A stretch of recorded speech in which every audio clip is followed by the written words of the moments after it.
నాడు తాగు సాగుకి ఉపయోగపడ్డ చెరువులు నేడు విషపూరితంగా మారుతున్నాయి. గుర్రపు డెక్కతో దర్శనమిస్తున్నాయి. నగరంలోని తుమ్మిడికుంట చెరువు అంతా గుర్రపు డెక్క పేరుకుపోయింది. ఇంతవరకు ఎటువంటి తొలగింపు చర్యలు చేపట్టకపోవడంతో అధ్వాన్నంగా తయారైంది.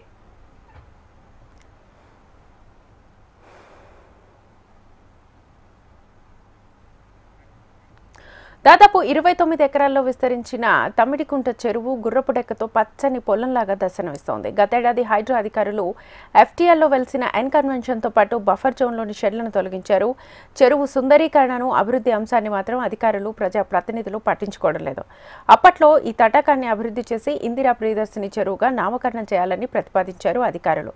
అది ఇప్పటికీ కార్యరూపం దాల్చలేదు. మురుగునీరు గుర్రపు డెక్కతో నిండి అధ్వాన్నంగా తయారైంది. అయితే ఈ గుర్రపు డెక్కకి అప్పుడప్పుడు మందులు కొడుతున్నా మళ్లీ పుట్టుకొస్తూనే ఉంది. దీనికి తోడు మురుగునీరు అంతా చెరువులోనే కలుస్తుండటంతో నీరు అంతా మురికిగా దుర్వాసనతో దారుణమైన స్థితిలో ఉంది.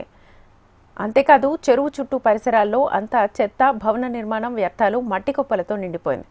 ఒకప్పుడు తాగునీరు అందించిన చెరువు నేడు ఇలా మురికి కుప్పంగా మారిపోయింది. నిత్యం హైదరాబాద్లో నీటి సమస్యలు తలెత్తుతూనే ఉంటాయి. ఇక ఎండాకాలంలో అయితే ప్రత్యేకంగా చెప్పనక్కర్లేదు. ఈ నీటిని శుద్ధి చేసినట్లయితే కొంతవరకు అయినా నీటి సమస్యలు తీరే అవకాశం ఉంది. లేకపోతే ముందు తరాల వారు చుక్క నీటి కోసం అల్లాడిపోవాల్సి వస్తుంది. త్వరగా సుందరీకరణ పనులు మొదలైనట్లయితే తిరిగి పాత కళను సంతరించుకుంటుంది తుమ్మిడికుంట చెరువు.